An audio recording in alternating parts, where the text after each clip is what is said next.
Welcome to Beauty in the Biz. I'm your host, Catherine Maley, author of Your Aesthetic Practice, What Your Patients Are Saying, as well as consultant to plastic surgeons to get them more patients and more profits. Now, today's episode is an interview with someone I've known for many years and have the utmost respect for. It's Dr. Randy Waldman. He's a double board certified plastic and reconstructive surgeon in Lexington, Kentucky, and he's been in practice over 30 years. So his articles are published in scientific journals, and he's been the editor for two medical books on facial plastic surgery. He's also given over 500 presentations at medical conferences, which is where I first met him. And he's been doing that for the past 25 years all over the US as well as Europe.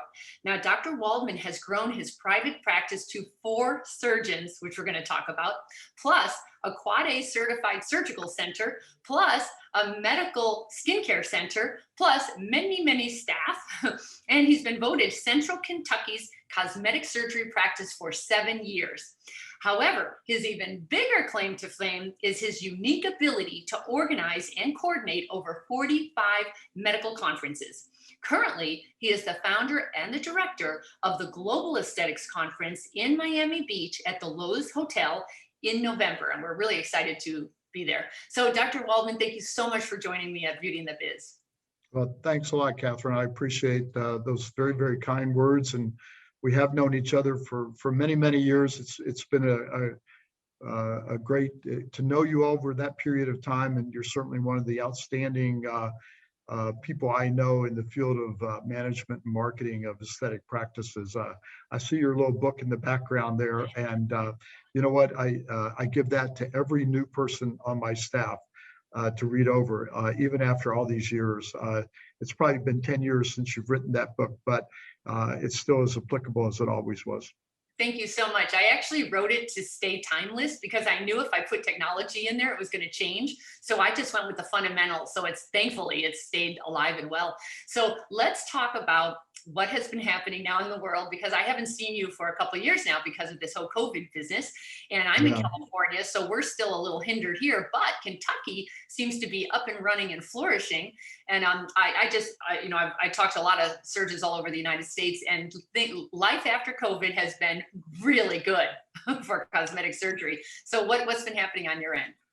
Well, it's really great that, just last week, I think, or maybe June 11th, the governor lifted all the mask restrictions. And, it's so nice to see people's faces in my office again. That's one thing that we've missed. And that's, we're in the business of looking good and aesthetic surgery. And yet, you have to remind patients to take their mask off in an exam room. And so we're really excited about that. And things have opened up. You're right. In Kentucky, I think we're down to less than 200 infections in the entire state per day. And in the middle of November, it was 5,000. So, it's really settling down, and it's just a great feeling. What do you think? Do you think it's going to last, this incredible surge of patients wanting your services? Yeah, that's a whole different discussion. And so, you start looking at the reasons for that. And some of those reasons won't last and some will. One of the things that we noticed really early on is all the people working from home, and so they could have procedures done without taking time off of work. And that's not going to continue, I think. But that's been a godsend, because really then we didn't have to match our schedule and their schedule.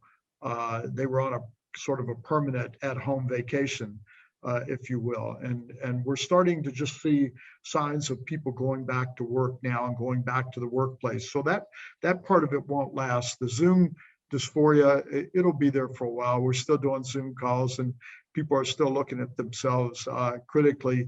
The stimulus money, certainly some of that stimulus money has found its way into our practices, particularly on mommy makeovers with the child care tax credit, and people with 3 and 4 kids. But that's also kind of a temporary thing. So I tell my partners in all of our doctor meetings, that look, some of this stuff is a little bit of fool's gold. Don't get too comfortable. But right now, we're all in a boom, plastic surgery boom. I haven't talked to really any of my colleagues who are not experiencing a real boom in their practice. I think Charles Dickens said it best in The Tale of Two Cities. It was the worst of times, but it was the best of times. And they go on to talk about different things in that quote, but it's so true with what we've just been through. It was a season of darkness. It was a season of light, and we saw all those ups and downs during the past 16 to 18 months. And while we're not completely out of it, I think we're all feeling much better about life right now. I think that we're seeing a light at the end of the tunnel. I'm excited to get back to seeing my colleagues and you and other colleagues at live meetings. Those are still an important part of our world, and I'm really excited for that. I'm really excited about our next meeting in November in Miami. I've really got one of the best programs that I think I've been able to put together out of the maybe 45 meetings I've done. I'm going to put this one in the top 4 or 5 in terms of content. Okay, so I'm really excited. Right, we'll get back to that in a minute. Let's go back to the business side of plastic surgery, because both of us were around during the recession and all the crazy stuff, and even the things that happen in your own practice, whether it be major staff changes or some kind of, there's all sorts of things that happen. How do you handle, or just all the years you've been doing this, how do you prepare for these ups and downs? This particular time, the plastic surgeons made out like bandits, but other times plastic surgery took such a big hit. And so how do you prepare for that? It's interesting. I go by our business, but for the future, I also go about how many people are contacting us through our website. We call them online contacts, and we've been doing just incredibly well with those still. So the boom is still continuing, but in just talking to my partners, I tell them that, I've seen so many ups and I've seen some downs, and I can think back to 2008. I can think back to 1993 in that early 90s period. There were some other down cycles that we've had. So I think that you just have to do things judiciously. I don't think that you should overinvest based on what we're seeing right now. I think that you just need to stay conservative. I don't even think that you should overhire right now. The tendency is that people, first of all, it's very difficult, as you know, to hire in this environment anyway, particularly the person that's making between $18 and $25 an hour. Those people can sit at home and often make that much, off of the government. So it's been a little bit of a difficult to hire qualified people in small businesses like the practice that we run. But I still say that, you have to really keep an eye on the future and say this boom, as we know it, is not a permanent fixture, I don't think. I agree. There are so many things going in your favor right now. And one thing was just the lack of being able to spend money elsewhere. There's all this money floating around, and money has to go somewhere. And when the public stopped traveling and stopped eating out, boy, they just lined up for plastic surgery instead. I thought that was amazing. And so it may not last, but it definitely, I think plastic surgery has become a necessity at this point. Like, it used to be such a luxury. And I think now the general population's like, nope, I really need this done. So kudos. I sure hope it lasts for a while. Yeah, I do too. But I think that you just have to say that we probably, there are peaks and valleys and everything. And let's just hope that the peaks stay close to the peak and that we don't see the valleys. But I think realistically, the economy goes up and down, and we kind of follow the economy. We follow the stock market sometimes. And so I just think that we need to be wary of history and remember that any boom is not going to continue indefinitely. Okay. So tell me, you now are up to 4 surgeons in your practice. You have a beautiful building in Lexington. It's gorgeous. And I mean, you have a pretty big boat to float there. Any pearls for managing that many surgeons? Because when it gets to be 4 and there are 4 egos, 4 personalities, any pearls on how to make that happen? It's never easy. I just think that you have to treat people with respect, and you have to make sure that there's a certain organization in place and certain expectations are met. But it is harder every time you increase the size of your practice. It's harder. I think you need to make sure that you have the required space, which we did. We built this practice large, or built the facility large enough for MDs. We don't, like a lot of practices have done really well, Catherine, with extenders and other people that are income producers. Really, in our practice, other than skincare, our doctors are the producers. So we're a little bit different in that regard. I know that philosophically we may not be in the mainstream, but it's what we've chosen to do. So it's complicated, and it does complicate it. The more people that you bring on board, the more personalities, but we've been able to make it work. And as you know, we're a multi-specialty practice. I can't emphasize that enough. We have 2 facial plastic surgeons and 2 plastic surgeons, and we all get along really well. That's one of the keys.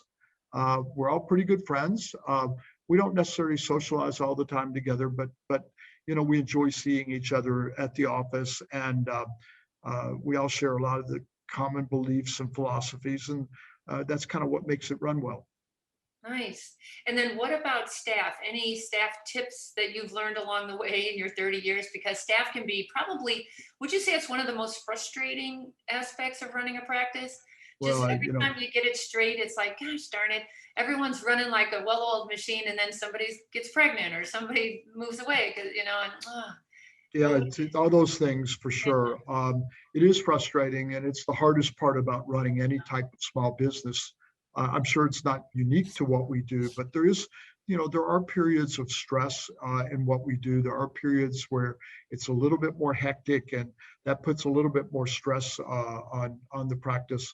We tend to hire mostly college graduates for almost every position in our office, and a lot of times this is not the final job for a lot of these younger people that we hire. They're looking to get into pharmaceutical sales. They're looking into, some of them, I've taken great pride that some of them have gone back to nursing school. Some of them have become nurse practitioners.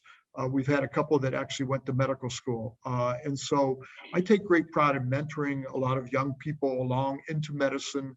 I'm incredibly honored to have had wonderful staff people over the years, and we know that they're going to move on, some of them, that this is not their final job. So yes, it is important to get the right type of people in here, people that can relate to our patients. That's really important to me, and people that can represent our practice very well. And again, that's also very important to me. As a consultant, I know firsthand how difficult it is to find the right people for the right practice. I do a lot of that myself, and I've noticed just in general, it's gotten very difficult to get somebody to commit. They won't even show up for the interview, the interview Well, calls. that's true. I should have mentioned that a lot of people will put in their application for positions. I think we had a couple of positions open as coordinators, patient coordinators. And a lot of those people would apply, and we'd look at the application, they look pretty good. And yet when it came time to interview, they wouldn't show up for the interview. So I think Right. a lot of people are just submitting applications to, kind of cover themselves with the governmental entities. And they prefer to stay at home with their children and get paid to do that. And it was particularly tough for you guys out in California, but also for us in Kentucky, because a lot of people found themselves now without childcare. School was the childcare, and so if they could get paid, stay at home, take care of their children, then that became a routine for many people and almost a habit. And so we're still trying to buck that trend. I think that hopefully eventually the government ends their program where what is the word that they use for the unemployment, enhanced unemployment. And where they add additional money to the typical unemployment. And unemployment's been going on now for a year and a half. And, maybe it's going to end in September, but previously it was like 6 months. So people, a lot of small businesses, restaurants, small businesses like medical practices, yeah, it's been tough with them to get employees for sure. Well, you know what I've been suggesting, to go back to like what I used to do a million years ago. I would give the staff the finder's fee. because staff knows better than, they know if their friends are a good fit or not. So, but here's how I do the finder's fee. And it's a good one. It's $1,000, but you get $250 each quarter that they stay. So it's $250 on hire, then another $250 a quarter. And that just seems to work very well when you need a qualified person who matches your values. It's just an easier way to do it. So anyway, that's what I would suggest. It's a really interesting idea, and it's something that I may even try at some point. So Well, we are very money driven, as we've all learned. yeah, So it works. It works very well. And they care that this person fits well because it hurts their credibility if they don't. And so they'll help them along. So I think it's a good idea. So for sure. are you marketing any differently now than you did pre-COVID?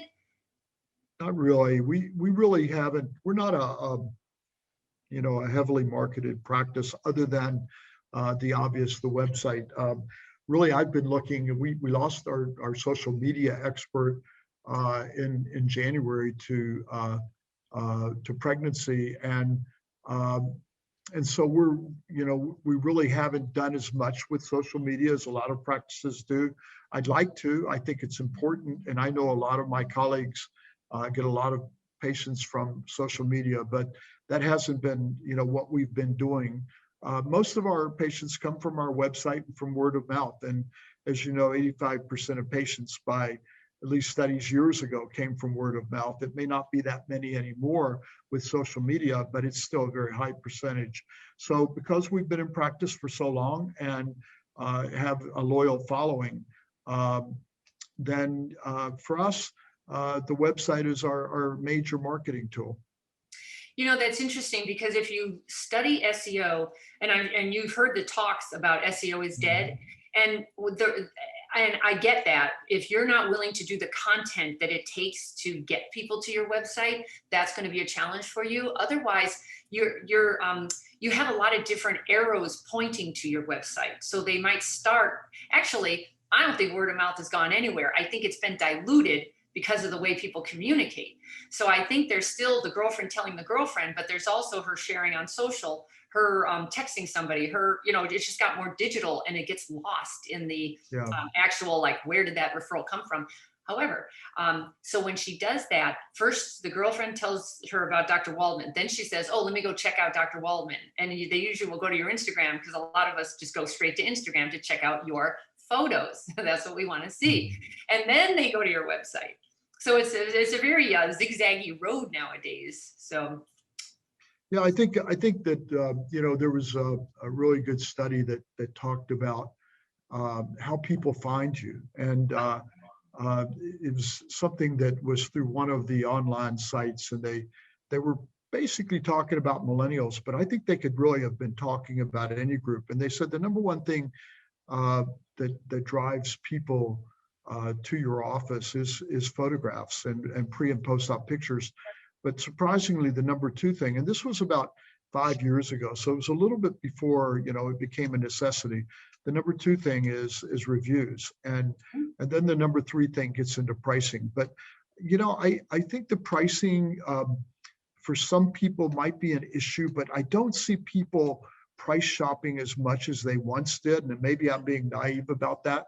But I don't see people seeing the number of people that I used to have people coming in that I've seen 4 other doctors, and I just don't see that very much anymore. Now, again, maybe I'm not asking the right questions, but I do think that pre and post-op pictures and reviews are the two critical things in my mind in today's world.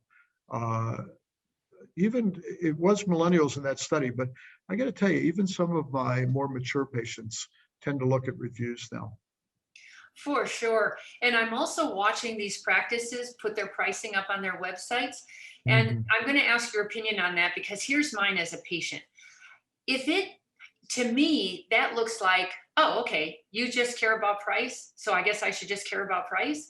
And I just think that's a conversation you don't want to have with that patient. If they think it's all about price, talk about commoditizing yourself. I mean, I don't get that. I like to still have that phone call and give them the fees start at or range from, and we offer affordable pay plans that you'll learn more about at your consultation. So let's see when we can get you in here. I think you've got to have killer phone skills rather than make it that easy to say they don't even have to call anymore and say how much is it. You're telling them everything up above or up front. How do you feel about that? Well, I feel very strongly that about that, and I think you're absolutely right. It's sort of like the billboard that says $200 Botox. Right. I don't know what that tells somebody, and I think that one of your really good lectures that you used to give, I don't know if you still give it, is on credentialing the physician. How to position And the physician. Yeah, yeah, and that can matters. occur that can occur on the phone or it can occur in person.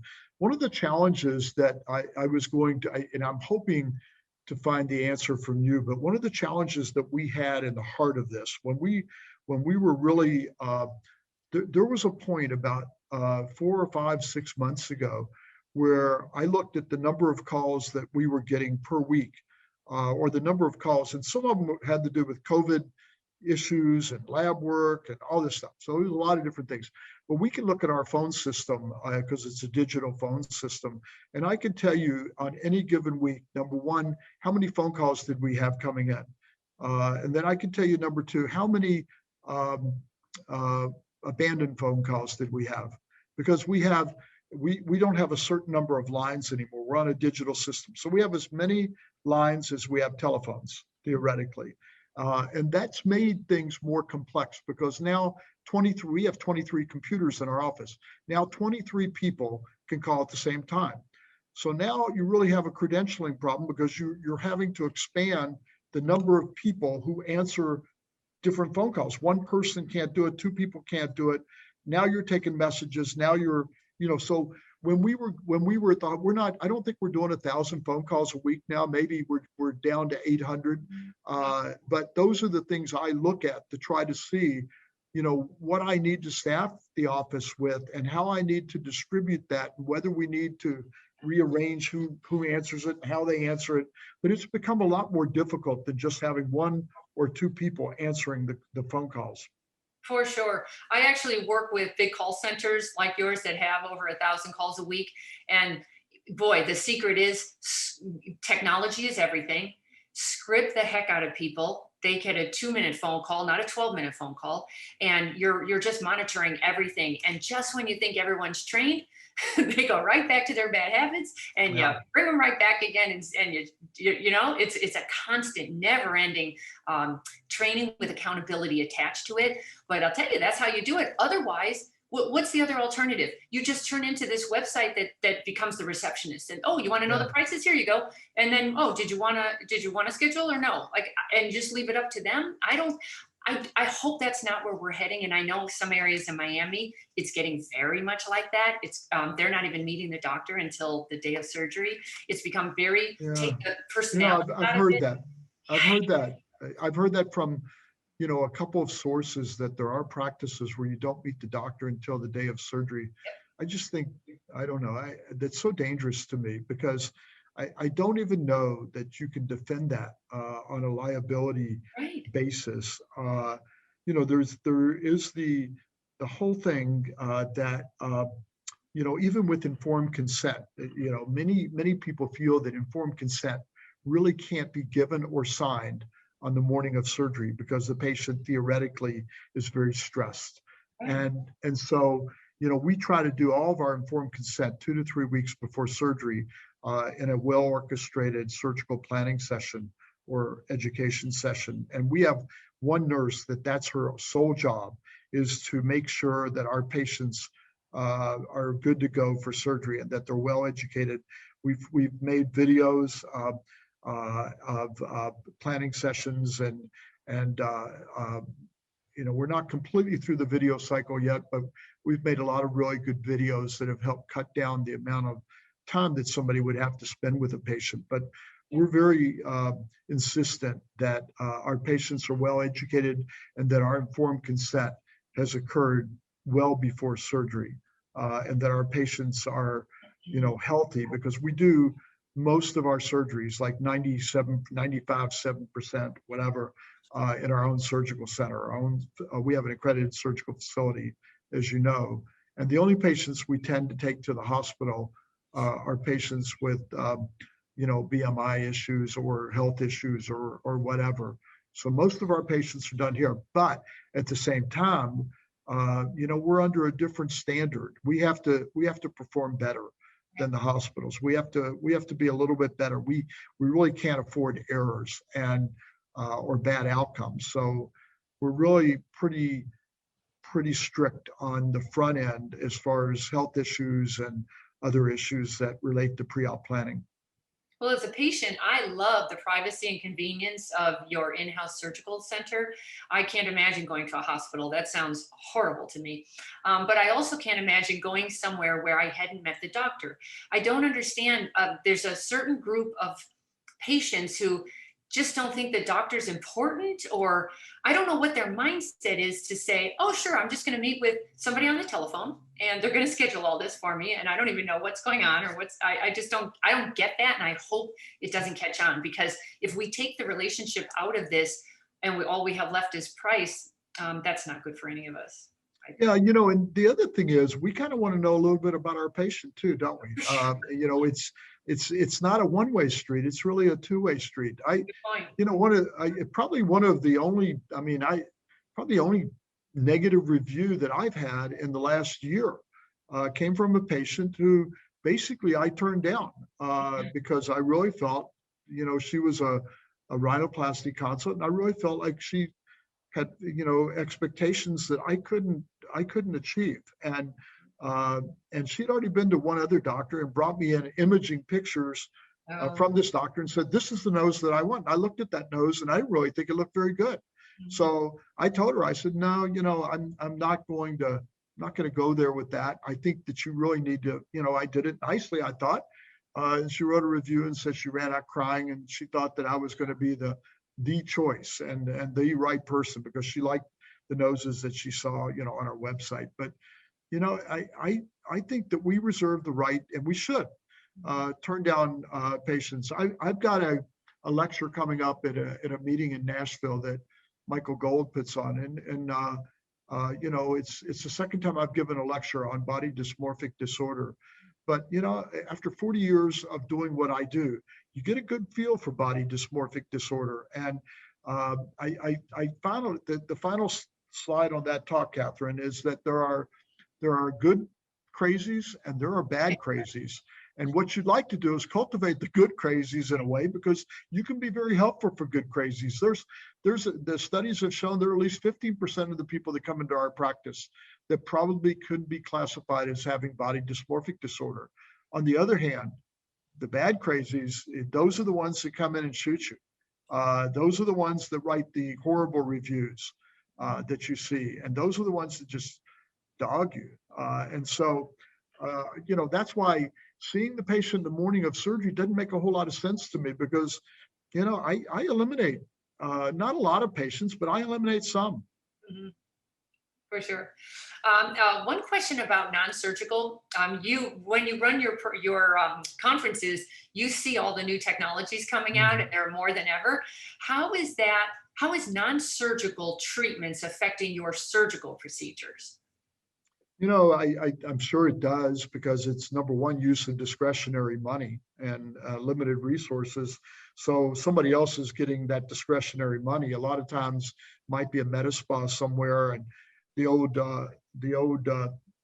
parable is that if you only have a hammer in your toolbox and everything looks like a nail, well, if you're a med spa and you can only do non-invasive stuff, then you're going to say that every person's a candidate for that.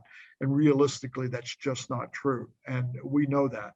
And so we tend to get a lot of unhappy patients that, had false expectations. They were promised one thing and they got something else. They were promised a surgical result, and they got the typical sort of less invasive or non-invasive result. And so there's the danger. And I don't know how to temper that. I can tell you that, we have a lot of these tools and stuff, but I think minimal downtime, minimal result. I've always said that. Minimal downtime, minimal result. Long downtime, probably a more aggressive result.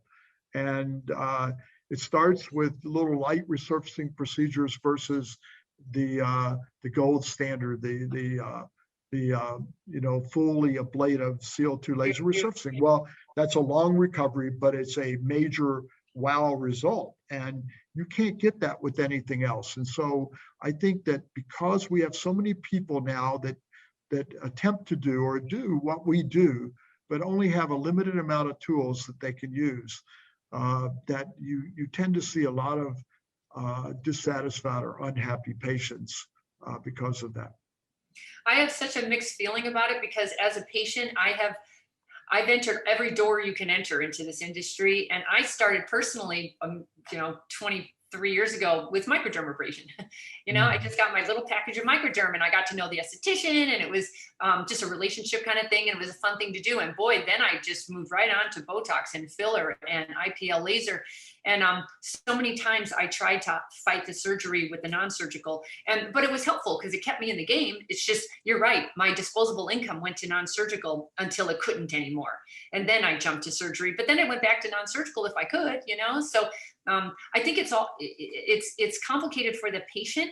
And I almost think you have to meet them where they are. If you want to develop a relationship with them, just meet them where they are, and then they'll stay with you if indeed you are. And like everything. Yeah, if you're honest about expectations and you temper their expectations, you're absolutely right. It's an entry point. And Grant Stevens was always fond of giving a lecture called Patients for Life. And part of that is you can't operate on them, every 6 months. And so for us as surgeons, there has to be for some people, there is an entry point. You have to let them test the water, see that it's warm, get a comfort level with you. And but that starts with realistic expectations. If you ever make promises that because you need to do more procedures with something because your ROI hasn't been good with a piece of technology that you bought, then you'll lose that patient and you'll lose their confidence and their trust.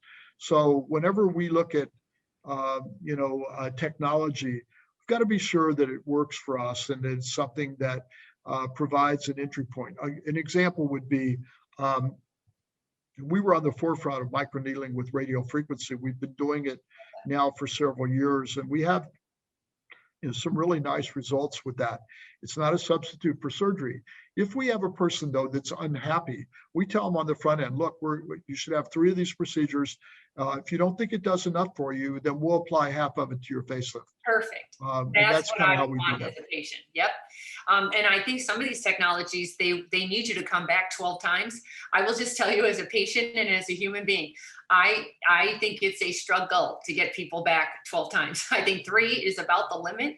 And so some of this stuff is, it's difficult in today's world. It's difficult to have these long, I get the point of it. It's a nice long-term relationship, but only if they keep showing up. And I think it's difficult. It's sort of like injectables, again, I always describe it to my associates as a means to an end. And I feel like it's never, because we don't use extenders, we have a limited amount of time that we're in the office where most of us are in surgery 3 days a week. So we have 2 long clinic days and they can be exhausting. But during that period of time, when I'm doing injectables, fillers or toxins, I like to do it myself because I would say, I don't know what the percentage is, I should look at that one day, but it's a high percentage of people over the age of 40 that become a surgical patient because of my attentiveness, to their issues, using injectables. And some people, they don't want to come in and even talk about it. It's kind of a weird thing. And of course, I live in Kentucky. In California, everybody's coming in, they're pointing out the exact type of facelift they want. But in Kentucky, they're coming in and they're almost you feel that they're almost a little embarrassed to start the discussion. I want a facelift. They just point to their nasolabial furrows and they'll say, can you do something about this? Do you have something that injectable or something? And as we get to know each other, the second or third time they come in, they'll start pulling on their face and say, I'm really thinking about having this done. So it's a little bit about relationship building. That's so true. I listen to a lot of mystery calls, and I'm surprised at how many women cannot say, I need a facelift. They will go around, they'll skirt around it and say, you know what, I'm just feeling a little, I need a little something, maybe my neck, maybe a little something there, or maybe my jowl, maybe, but like they just will not say they need a facelift. So it's just something to know. So let's talk about your meeting, because it's the Global Aesthetics meeting. It's in Miami in November, which is such a perfect time to be in Miami. So tell us about that conference. I personally speak there and I love the conference. So what can we learn at this conference that we haven't, or what can the First of all, we love having you. I always try to convince you to follow me through all these meetings, and I don't know how many of my meetings you've been a part of, but I know it's more than 20 at this point. Yep. And so again, we're looking forward to that. It's a true multidisciplinary or multi-specialty meeting. And I started kind of into the multi-specialty world all the way back when I had the Newport Beach meeting, Catherine, in the 1990s. And we took that idea to Las Vegas and developed it into something really big there. Where we, in 2019, we had a couple of thousand attendees. So it was a large meeting. But the one thing, my philosophy on it was that no matter which of the 4 core specialties you were in, there was always something for you when you walked in the door at every moment of the day. So that a true multi-specialty meeting means that there's something for everyone all day long. There is a venue for you. So we have a multi-track meeting as well as a multi-specialty meeting, and we have different things going on in different rooms. I like to have a surgically oriented room, a less, what I call not non-invasive, but less invasive, that covers a little bit more. So a less invasive room, a surgically oriented room. A lot of people want more in-depth presentations rather than short presentations. I really don't like presentations that are less than 15 minutes for no matter what, because I don't think you can get much out of them. But I also know that a lot of people like more in-depth presentations. And so we have what we developed way back in 1991, and that's called Master Seminars. And that's where we have somebody that's a real expert giving a 30 to 45-minute lecture on something that people can really take home with them. So we have the room with Master Seminars and more involved or in-depth presentations. And then I would be remiss if I didn't brag about our practice management and marketing sessions, which are often the best attended. What's interesting about that, I had a long discussion, Catherine, and you'll really appreciate this. I had a long discussion yesterday with our CME provider and talking about the new ACC GME regulations and requirements and policies. And there's a few things that have changed. But what really struck me as interesting is that they're now moving and saying that some of these practice management marketing lectures can actually be for CME now, because they think that the actual management and making a facility more patient-friendly and more efficient is an important part of what we do. So even the thinking of the ACC GME people is changing.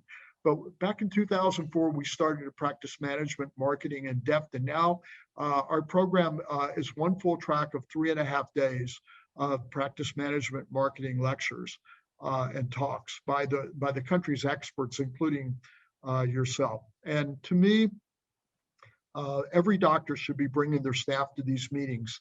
And getting their staff to believe in what they do and see how other people do it and network with other offices and listen to the experts. It's just worth so much to do that, and a great perk for your staff as well. So I encourage people to bring their staff. But yes, we have a full track in practice management marketing. So our meeting right now is a 4-track meeting. We also have sponsored workshops to make it a 5-track meeting. And that really provides something for everyone all the time.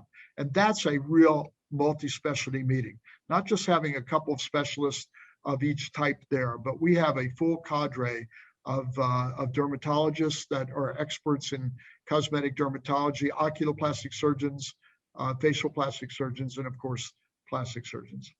And are there any COVID restrictions? Can we go maskless and actually You know, see each other? but the last time I talked to the hotel, we try to talk with them once every 2 weeks anyway. Right now, it's wide open. Florida is wide open. It has been for a while. There are no mask requirements except for their own staff.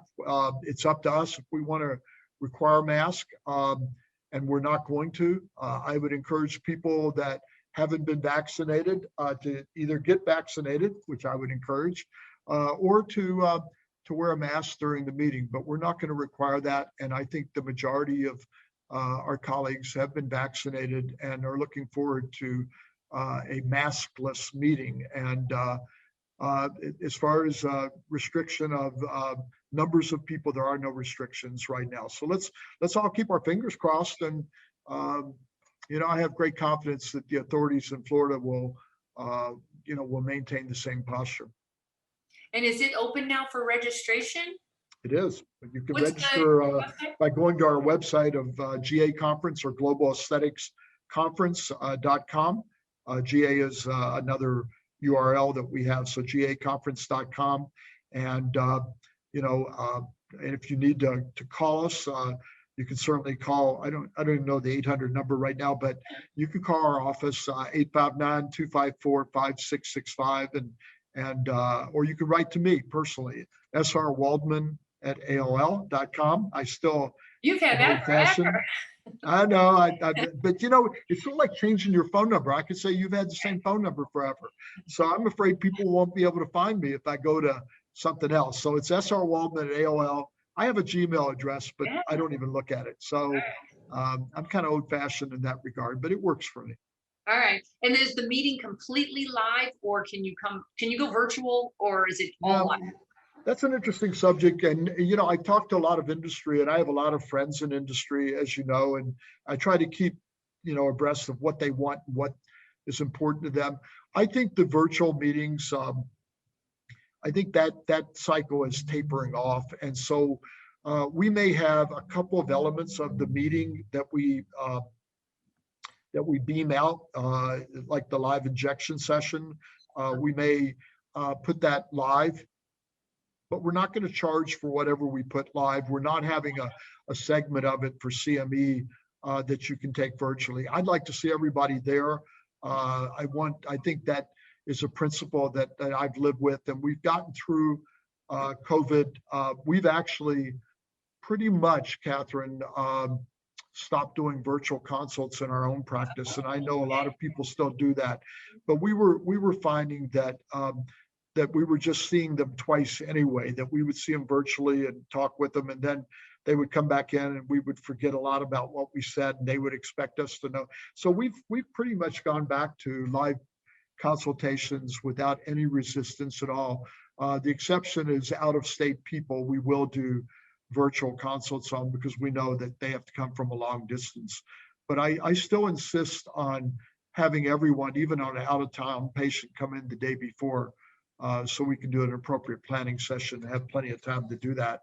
I don't like the idea of meeting on the morning of surgery.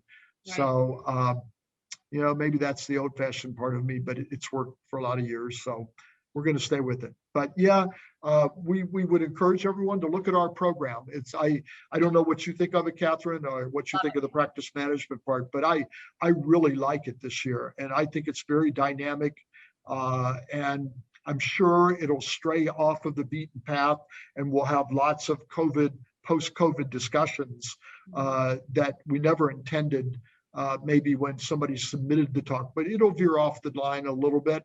But I really like our program. I think it's very complete, and the content to me is still the most important part of putting together a program. And maybe a website too, but I think that the content is so important in a program. And I think a lot of people have gotten away from that. They put a lot of sponsored things on there. And I think people want CME content and CME hours. I think we give over 30 hours of CME credit. And for a lot of states, that's all they need for the whole year.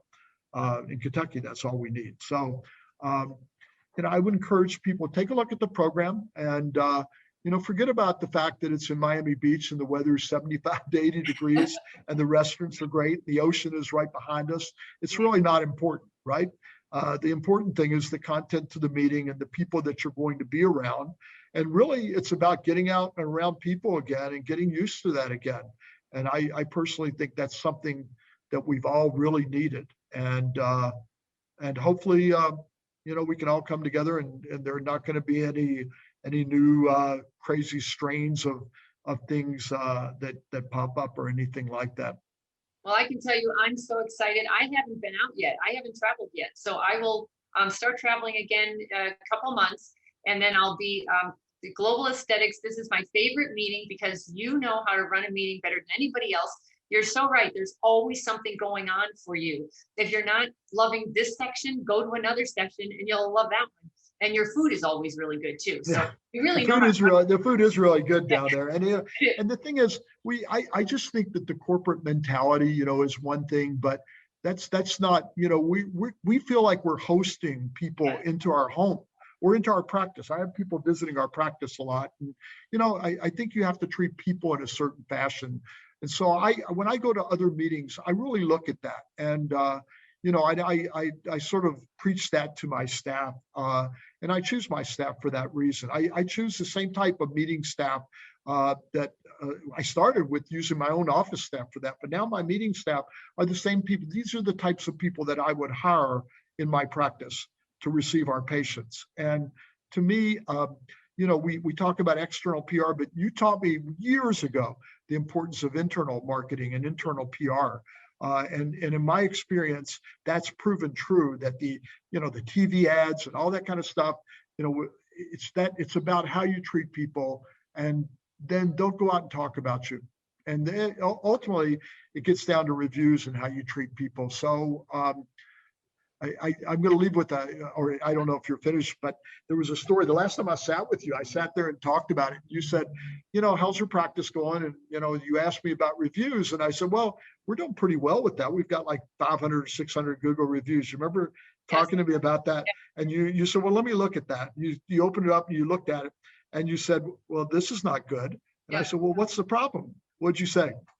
That you have all fives. Yeah, I needed to find some bad reviews. I said, so that patient that came in that got mad at me because I wouldn't do her nose, so that maybe that was scripted. I don't know. Did you send her in to see me? No, but I should have, because you know what? Those are the kind of reviews you want. If that's the biggest problem you have, is that you are honest with a patient and said, I don't think I can make you happy. That's what we want to see. Authentic. We want authentic.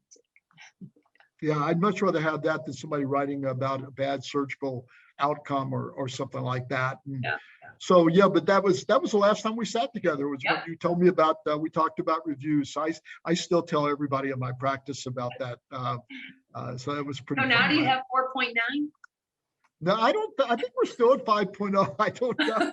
I think it's not diluted enough, because we have a lot of them. We've been able to, my staff's really good about generating reviews. We have little contests in the office that we give little rewards for people that generate more reviews and that kind of thing. So that works pretty well.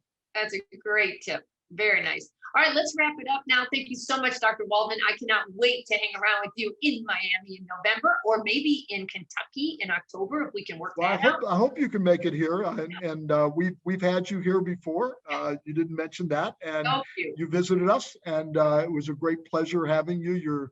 You're truly one of a kind, and so I always enjoy going back and forth with you, and so it's been great over the years.